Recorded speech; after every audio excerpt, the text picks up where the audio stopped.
रहना भाषा बाद में आ भी जाना, इसमें उधर ना गायब हो जाना। तो मेरा इसमें अपना अनुभव बाद में बताऊंगा, पहले इस पॉडकास्ट का बेसिक चीज़ बता रहा हूँ। टीचर ने कहा कि ज़्यादातर स्टूडेंट जब प्रतियोगी परीक्षाओं की तैयारी करते हैं तो उस तैयारी के दौरान जो है बहुत सारे इंटरव्यूज़ को भी पढ़ते हैं और सुनते भी हैं। पढ़ने वाले ज़माना तो चला गया, वो हमारे समय हुआ करता था जब कंपटीशन सक्सेस और CSR जैसे मैगजीन्स होती थी, दर्पण जैसे मैगजीन होते थे, और IAS और जो भी टॉपर्स होते हैं उनको हम पढ़ा करते थे। लेकिन आजकल पढ़ने की जगह पर लोग देखना ज़्यादा पसंद करते हैं, और बहुत सारे लोग जो है जो टॉप कर जाते हैं वो आके बताते हैं इसमें कि हमने ऐसा किया वैसा किया। ये बहुत ही सामान्य सी बात है, और स्टूडेंट जो है मेजॉरिटी में उससे ज़्यादा इम्प्रेस हो जाता है। हाल ही के समय हमने देखा कि रैंक 1 JEE में लाने वाला जो विद्यार्थी था, पटना का एक स्टूडेंट था जिसको 2 संस्थाओं ने क्लेम कर दिया, और उसने दोनों ही संस्थाओं के यूनिफॉर्म को पहन के फ़ोटो खिंचा लिया इसमें। तो आज का विद्यार्थी बड़ा स्मार्ट हो गया, संस्था तो अपनी जगह ठीक है, वो भी स्मार्ट हो गया।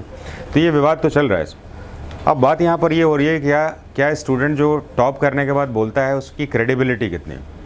मैं अपने अनुभव से बताऊँ उसमें कि हमारे पास जो भी टॉपर्स रहे हैं, एक विद्यार्थी के बारे में बताता हूँ।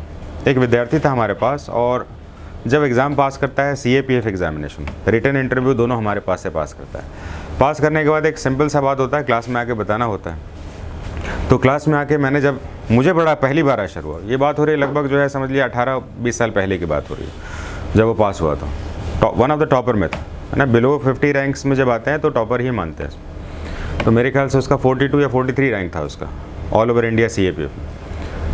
तो मैंने कहा कि अपना अनुभव बताइए, कैसे आपने पढ़ाई किया, वो सब स्टूडेंट सुन रहे हैं इसमें। तो उसने तो बता दिया बहुत अच्छा था, ऐसे पास हुआ वैसे पास हुआ। स्टूडेंट ने कहा सर कैसे पढ़ते थे अब बताइए, बच्चे से पूछा। तो कहा कि मैं ये किताब पढ़ता था, वो किताब पढ़ता था, ये किताब पढ़ता। अब मैं सुन रहा हूँ उसमें, और आप यकीन मानिए कि जब मैंने इसको तैयार कराया ना, तो आपको जैसे मैं तैयार करा रहा हूँ, अभी एक विद्यार्थी ने बोला कि इतना बन रहा है, मैं कहा हो ही नहीं सकता, नहीं बन सकता। उसी तरीके से मैं जानता था इसने ऐसा नहीं किया होगा। यकीन मानिए मेजॉरिटी ऑफ जितने भी टॉपर्स होते हैं उनको खुद ही भी नहीं पता होता है कि वो टॉप भी करेंगे कि नहीं, इनफैक्ट पास भी होंगे कि नहीं। SSB में जाने वाले विद्यार्थी जो होते हैं वो जैसे पहले दिन स्क्रीन इन हो गए, उसके बाद वो 5 दिन में क्या परफॉर्म कर रहे हैं उनको खुद भी नहीं पता है कि वो कॉन्फ्रेंस में इन होंगे कि आउट होंगे। और अगर बाई चांस वो टॉप कर जाते हैं तो फिर कहते हैं अरे हम तो 30 मार्क हैं, हमने तो बहुत अच्छा परफॉर्म किया। It is nothing like that. आपका असेसमेंट कैसे किया गया इसके ऊपर आप टॉपर बनते हैं, इनफैक्ट पास भी होता है। तो मेरे हिसाब से कभी भी आप किसी भी टॉपर के पर्सनल इंटरव्यू को सुनकर ज़्यादा इंप्रेस होने की ज़रूरत नहीं, क्योंकि जितनी भी जानकारी बताता है I am damn sure about it. कोई बच्चा अगर टॉपर हुआ उससे ज़्यादा समय से मैं तैयार कर रहा हूँ, उसको खुद भी नहीं पता रहता है कि मैं पास भी हूँगा कि नहीं। अच्छे स्टूडेंट स्क्रीन आउट हो जाते है ना। अभी हमने अपने राजन से मिलाया था, जो कि अभी तो कर्नल बन गया है इसमें। वो जब he was one of the best student of hours, तो जब वो इंटरव्यू में गया था इसमें पहली बार NDA में रिकमेंडेड हो गया था, दूसरी बार उसी कॉन्फिडेंस से गया।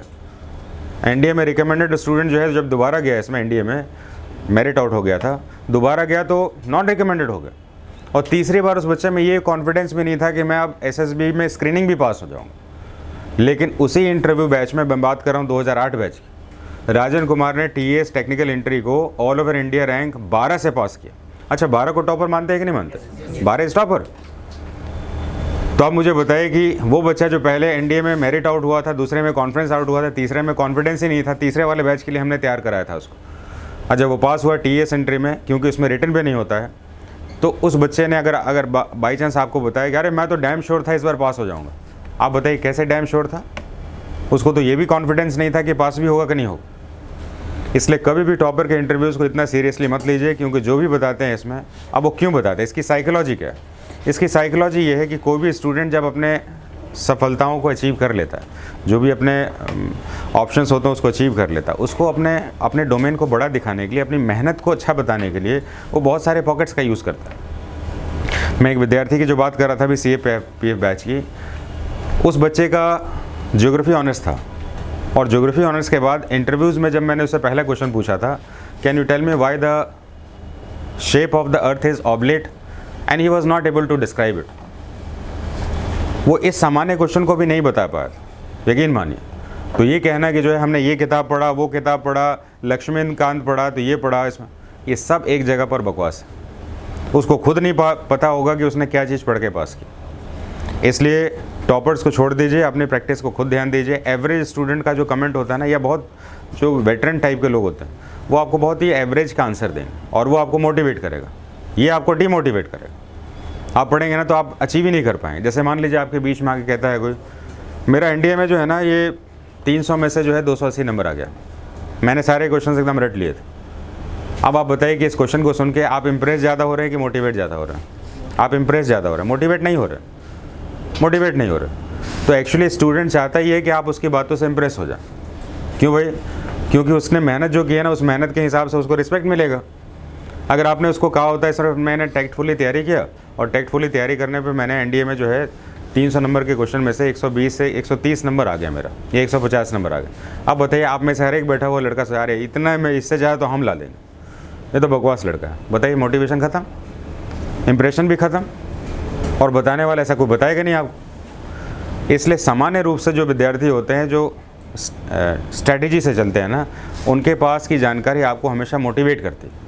आपको मोटिवेशन की ज़रूरत है, मेहनत तो आप खुद ही कर रहे हैं, और दूसरे से इम्प्रेस होकर कुछ मिलेगा नहीं आपको, क्योंकि हर दिन आप इम्प्रेस हो जाते हैं, है ना। रील स्क्रॉल करिए, इम्प्रेस होने के दुनिया भर के लोग हैं इसमें। So never get it. आप सिर्फ अपना मेहनत करिए, और मोटिवेट होने के लिए उन लड़कों को देखिए जिन्होंने टेक्टफुल एग्ज़ाम को दिया। इनफैक्ट आईएएस टॉपर को भी नहीं पता है कि वो आईएएस टॉप कर सकता है। अगर आपको यकीन ना हो तो हमारे सराउंडिंग में एक एग्जाम्पल है टीना डाबी, हालांकि आईएएस टॉपर थी, और उनका जो प्रीलिमिनरी में मार्क्स था, अगर वो जर्नल कैटेगरी में होती तो वो पीटी भी पास नहीं करती। समझ रहे? जर्नल कैटेगरी में वो पीटी भी पास नहीं, क्वालिफाई नहीं कर पाती अगर वो कैटेगरी में नहीं होती तो। और बाद में इंटरव्यू के बाद उन्होंने आईएएस टॉप कर दिया। तो अब अगर वो बताए कि मैंने तो खूब दिन रात मेहनत किया, ऐसा वैसा किया इसमें, तो ये तो गलत ही हुआ ना।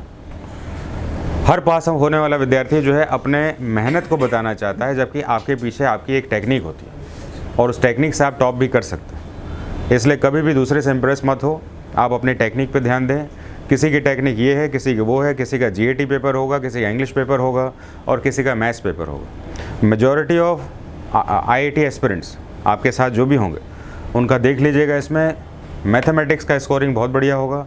Even I have seen it, 300 number में से वो 200 प्लस हमेशा लाते हैं जो जेईई स्टूडेंट्स रहते हैं। और फिजिक्स और केमिस्ट्री भी उनका बहुत बढ़िया रहता है, क्योंकि वो बहुत अच्छे से इसको घिस लेते हैं। इतना रगड़ के पढ़ते हैं ना इसमें, मान के चलिए कि 300 नंबर का मैथ्स हो गया, आपका फिजिक्स 100 नंबर का हो गया, और आपका केमिस्ट्री लगभग 60 नंबर का है या 80 नंबर का हो जाए। इन सारे नंबर में अगर देखा जाए इसमें, तो वो लगभग जो है आराम से लेके आ जाते हैं 300 से ऊपर। लेकिन एग्ज़ाम ने आपको रखा है सेक्शनल कट ऑफ, यानी कि आप टॉप भी कर जाएं लेकिन सभी में पास नहीं करें तो पास नहीं होंगे। अब वहाँ पर रह जाते हैं, और आपने अगर उनको देख के इम्प्रेस हो गए तो आपकी मेहनत डाइवर्ट हो गई। मेहनत डाइवर्ट कहाँ पर हुई? उनकी स्ट्रैटेजी में चलेगी। आप कहेंगे ये नंबर मेरा फ्रेंड ला रहा है, 200-250 नंबर ला रहा है 300 में, मैं भी ऐसा मेहनत करूँगा। लो कर लो इसमें, वो आपके इंग्लिश में फेल हो जाएगा, लेकिन आप उसको देख कर जो है यहाँ पर भी फेल हो जाएंगे फिर। इसलिए अपनी स्ट्रैटेजी अपने आप को देख कर बनानी, किसी से इम्प्रेस होने की ज़रूरत नहीं। आपको सिर्फ अपने आप को देखना है कि मेरा ये वाला पेपर में ये स्कोरिंग जा रहा है। अगर मान लीजिए आप 50% में जा रहे हैं, वेल एंड गुड, लेकिन ये 50% सभी में 50% होना चाहिए। लेकिन 50% से किसी में नीचे जा रहे हैं तो आपको मानना है कि दूसरे पेपर में मेरा 50% प्लस होना चाहिए, क्योंकि वो मेरा स्केलिंग को कवर करेगा। ऐसा नहीं कि 50% से नीचे लेके आए तो फिर काम चलेगा, नहीं, फिर किसी और पेपर में स्कोरिंग बनाइए। और इंग्लिश का पेपर आपका क्या होता है? स्कोरिंग पेपर होता है। चलो मन्नो इधर आओ, बंद करो अब इसको। अभी आप लोग जो है कुछ क्वेश्चंस को डिस्कशन में ले लेते हैं, फिर बात करते हैं। तो क्वेश्चन को डिस्कशन से पहले जो है हमारे पास एक डिमांड था, उस डिमांड को हम फुलफ़िल करने के लिए आपके एक सेक्शन को स्टार्ट करें। सीडीएस के पेपर में ये 2 बार से आ चुका है, और आने वाले एग्ज़ाम के में स्टार्ट करके आप चले जाइए, है ना, बैठिए नहीं इसमें।